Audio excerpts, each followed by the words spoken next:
So, after the success that my very first Doki Doki Literature Club facts video got, the one about Monica being self-aware, seeing how well it did, I decided I want to make a second facts video. And this is going to explain about the unknown and, well, to some people, third eye. The third eye, literally, yes, caught my eye, because of, it's a very theory-based thing, and I know, like, other people, like, game theory and all these other people did it, and it seems like I'm copying off them, but I'm really not. I'm just trying to express how it feels like for me. So, yeah, without further ado, let's get right into it. Oh, and another thing to note, if you thought Monica was really bad in this game, well, you should start taking some consideration into Yuri. So the first thing we need to talk about, especially for how to crack the third eye wide open, is Yuri's book as she gives to you in the very start of the game, which being the portrait of Markov, as done from the game's text, and apparently it has this ominous looking eye on the front cover. We're not worried about what's in the portrait of Markov, that's for another theory for later. Instead, we are worried about what Yuri described the portrait of Markov as. And she described it twice in the entire game, one in Act 1, one in Act 2. And let's say they're both distinctly different. So I'll read you what she says in Act 1. So she describes it as, quote, basically it's about this girl in high school who moves in with a long-lost younger sister, but as soon as she does, her life gets really strange. She gets targeted by these people who escape from a human experiment prison, and while her life's in danger, she needs to desperately choose who to trust. End quote. So from that explanation, that's pretty normal, pretty fictional. Yeah, pretty fiction, as the fantasy actually likes to do. But in Act 2, it changes up a bit. So I'll read what she says in Act 2. Quote again. Basically, it's about this religious camp that was turned into a human experiment prison. All the people trapped here have this trait that turns them into killing machines that lust for blood. But the facility gets even worse, and they start selectively breeding people by cutting off their limbs and then fixate them too, and then she stops. So, the second explanation is very different. A religious camp that was turned into a human experiment prison and the trait there turns them into killing machines that lust for blood. We don't know what makes them lust for blood, but we can assume what's going to be before I say next. So, yeah, let's get into that. So the next thing to look at is one of the poems that are in the game. Now, there are a bunch of secret poems that come every now and then, but the poem that I want to focus on is this poem right here. This poem is basically a massive black box, so in black boxes, and it only reveals the phrase or the question. Nothing is real, but it is quite spooky, not gonna lie. But that's not what we're here for. There is a way to get the black text. If you redact the black text a little bit, you can see the white text behind it, and then you'll get to see what the actual poem is. So I'll read you the poem as it says right now. The poem starts with irregular heartbeats, heart palpitations, arrhythmia. I search and search, eyes scanning everything I can find on their symptoms. What is this? Shortness of breath, chest pain, dizziness? No, this is all wrong. Alyssa's symptoms are nowhere near this simple. I've seen it twice now. Screams of pain, sickeningly pale skin, vomiting blood. There is no other explanation other than Ryan's information was a complete and utter lie. This can't all be a coincidence. It's not possible. I don't know how much of this Rainier is behind, but I do know this. There is something horribly wrong with his family, and I accept the invitation to become a part of it. I can hear Alyssa's screams through the walls now. I listen helplessly. Rainier said that he would be with her shortly. Is she in her room now? Why is she screaming even louder than before? So that poem is very, very creepy. First off, we need to figure out the speakers. So, from the way it sounds, from the sounds of like conditions to the hearts and all these like medical conditions, it must look like a doctor is the speaker of this poem, which is very weird for a start. Also mentioned as well about this girl named Alyssa. We don't know who Alyssa is. Alyssa's not even mentioned in the game whatsoever. So you just have to figure out who this Alyssa actually is. And it seems like this doctor is trying to guess what condition Alyssa and her family's in. And it's my guess that this condition is the third eye. And from the fact that how it relates so well to the Portrait of Markov's story, I feel like this lust for blood is the third eye. But I can give you some more information about this third eye. So let's get around to that. And for that, we need to look into the character files of the game, the CHR files, if you will. Now, in the game, there are 4 character files based off the 4 characters of the game, as you know, Monika, Sayori, Yatsuki, and Yuri. But you may have realized something about these character files. Character isn't a regular file that isn't meant to be programmed. A character file doesn't even exist. But it doesn't mean you can't open them though. If you change like a notepad, you absolutely can and just see what's inside. Normally, these character files are used in the game for the story. For example, when she deletes them Monika deletes them one by one, and they delete her file to get the true ending. But there's actually individual puzzle pieces inside of these files that absolutely crack this case wide open. So for that, we should probably get into that, shall we? So let's start off with Yuri's file. When you open up Yuri's character file, you see that it's just a massive stretch of numbers and letters, all just laid out. If you don't know what that means, that's actually a coding technique, also known as ASCII/base64. Base64 is what they use in computers for, like binary, for example, for coding. You may think that, for example, that's very hard to solve, but all you really have to do is just go to an online decoder and just decode the message.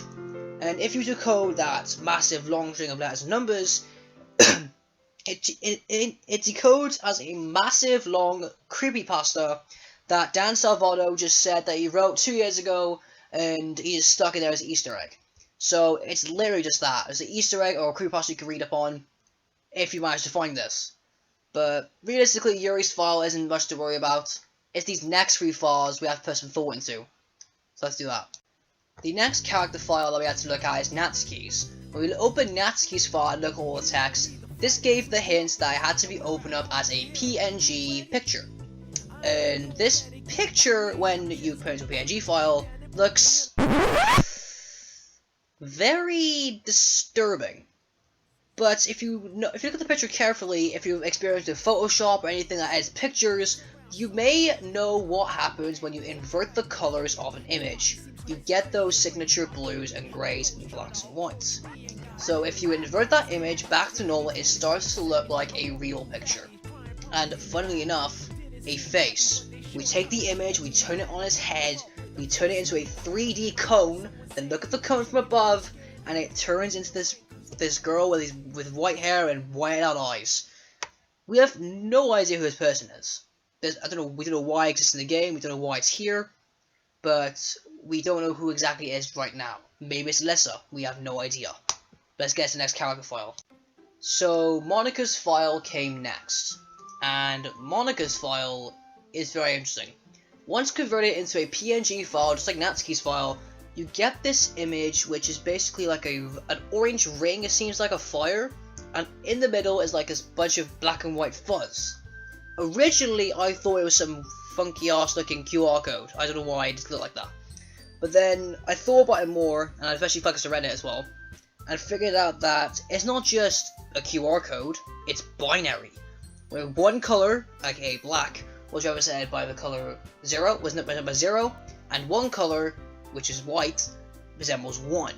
So because I was too lazy to do this, so what Super Editors did was that they converted those pixels line by line and into strings of this massive binary. When you chuck all of that binary into a binary decoder, it turns into another set of letters and numbers. As you all know, that's more base 64 code, which if we put into the base 64 decoder, we start to see what's really going on. Can you hear me? Who are you? I can't see you, but I know you're there. Yeah, you can definitely hear me. You've been watching for a while now, right? I guess I should introduce myself or something. My name is... Actually, that's stupid. You obviously already know my name. Anyway, I'm guessing if you were able to put a stop to this, you would have done it by now. I mean, I know you're not like evil or anything, because you've already helped me so much. I should really thank you for that, for everything you've done. You're really like a friend to me, so thank you so much. I think more than anything else, I really don't want to be all for nothing. Everyone else is dead. Maybe you already know that. I'm sure you do, actually. But it doesn't have to be that way, right? Well, there's a lot of stuff I don't understand. I don't know if it's even possible for me to understand it. But I know that this isn't my only story. I can see that now, really clearly. And I think everyone else had the same kind of experience. Some kind of deja vu. It's the third eye, right? Anyway, I could be totally wrong about this, but I really think you might be able to do something. I think you might be able to go back, or however you want to put it, to go back and tell them what's going to happen. If they know ahead of time, they should be able to avoid it. They should. If they remember their time with me in the other worlds, they should remember what I tell them. Yeah, I really think this might be possible, but it's up to you. I'm so sorry for always being, never mind, I know what's wrong. This is my story. It's time to be a fucking hero. Both of us. 2018. Holy nuts. Now that is a lot of lore that has come out of someone's mouth. So let's get into explaining them. So, we can tell from this text that it has to be Monica that's been texting us. Like, I think you already know my name, and, all that other stuff. It must be Monica, it has to be. And she's saying about how this is some deja vu, and this is not her only story. This supports that they were from another game, originally. And their idea was that if we go tell the girls what was going to happen, they should be able to avoid the consequences of Doki Doki ever happening again.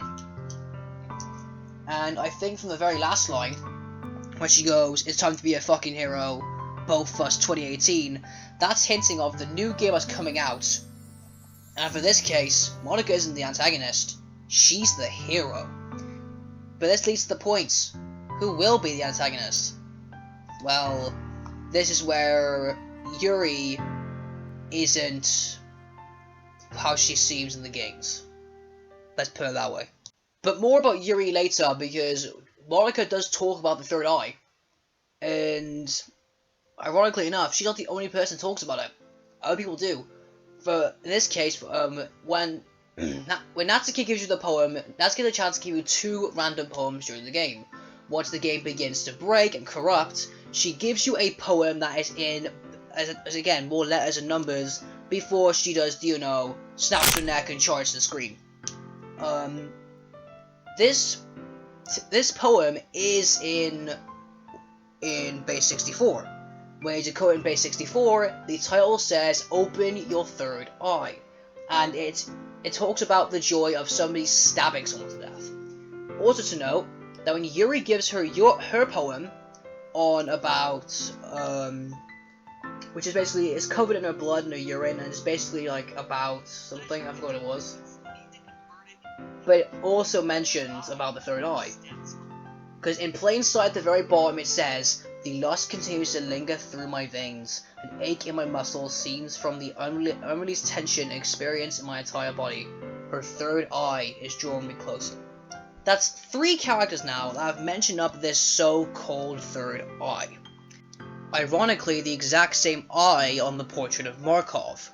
I remember how Yuri said about the killing me to the lust for blood. This strongly makes it believe that it is the third eye, which leads to the very last character file we have to look at. Sayori's character file. And Sayori's character file is the hardest to get a lot of secrets. To do so, you have to convert the file into an OGG audio file. When you listen to it, it's just a bunch of noise. There's nothing really much you can get from that. But if you apply a spectrograph to that audio file, you get a QR code which then scanned takes you to the website called projectlibertina.com. It's a lot of information to get one simple website up. But apparently this was made on the January 5th, 2004. and it talks about a subject whose last name was Libertina, and her first name is in X's, like 6 X's. So this must be one of the human experiments. And as you can see from the X in the name, we can guess that this girl might be Alyssa. It even matches the character. It even matches the names of the letters of the X's. So we're gonna assume that this is Alyssa we're talking about here. But as you can see in this actual response, there is a bunch of tests that were done on the roll.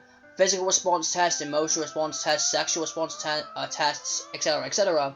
There's 2 that caught my eye. The third eye activation test and the third eye suppression test. And it seems that Libertina did activate her third eye flawlessly, but she couldn't control the third eye. And it seems like this third eye suppression test failed, which caused the chaos of loss of blood to begin. So yeah, don't mess with the third eye. This thing is not something to be proud of, basically. But I do believe there is some theory here. There is beliefs that maybe Libertina grows up to be one of the 4 girls that are in the game currently. And to prove even more, I can tell you exactly which one it is. Libertina's a 3-year-old, and her height and weight don't really match up, so we can't really use any information to give us any better information who his character is. But there are some behaviors that are listed that the researchers say they should be ignored during future research, which contain these behaviors: twitching, vocal tics, biting, epiphoria, vomiting, screaming, harm to the examiner, harm to self, misplaced laughter. There is one character in the 4 of them that represent almost all of these traits. You guessed it, Yuri. When the game gets to break, her text was ecstatic. Her eyes twitch a fair bit, she screams a bit, laughs very maniac-like. That bit about self-harm? Yeah, I don't think I really need to explain that one. But even then, there's still 2 things we can use that completely prove that Libertina is Yuri. First being this. Yuri is a 3-year-old. She was born in 2001, at the time, the experiment was 2004. She was born in 2001, making her 17 years old in the year of 2018, when the game was out. Out of all the 4 girls in Doki Doki Literature Club, Yuri's the only one in the right age range to actually be Libertina.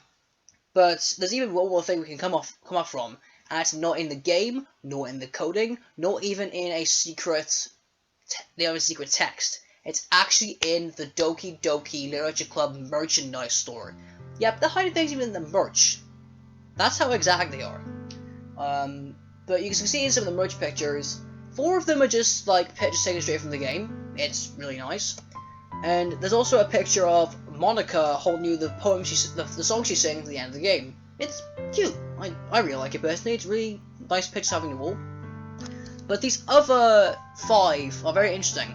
4 of them are the 4 girls in some very creepy artwork, saying some of their quotes from the game. And as you can see, they have this motif of a red string being attached to them. Even Monica has like a bow around her. But Yuri doesn't seem to be possessed by these strings. She looks like she's like controlling them with this heart, her flower, whatever this is. She seems to be snaring all the other girls, and this doesn't really make sense for a character like Yuri. So yeah. And even then, the last picture that shows up is called Yuri Unhinged. And Yuri Unhinged, from the posture and from the way it looks, she doesn't look unhinged. If you can't really see that clearly because of the quality, it's basically a picture of Yuri sitting down in the classroom at sunset, toying with a knife. And funnily enough, in this picture, this is the most confident we've ever actually seen Yuri in the entire game. Because normally she's really shy, but she's actually the most confident we've ever seen her. Like she's in full control of the situation. Even. I can't speak today. This is a very, very weird behavior. But even then, you can see to her right, there's a poster of the eye, go figure, the third eye, and it has the words "Help me" scribbled along the top. This is Yuri's third eye. Libertina's third eye grown into Yuri's, and she's still using it to this day. So, whenever you play Doki Doki Literature Club, take some more consideration into Yuri, will you? Well, I hope you guys enjoyed that video. It was really fun to make. Like, I love making Doki Doki Literature Club factual videos. It's really fun. If you guys want to see more of them, be sure to drop a like and subscribe, as it always helps me. I'll be linking my friends in the description. I will be editing Sonic Adventure 2 vids soon, and also I will be editing my Doki Doki vids soon, so stay tuned for both of those. But yeah, apart from that, I'll see you in another game, or I'll see you in another factual video. Peace.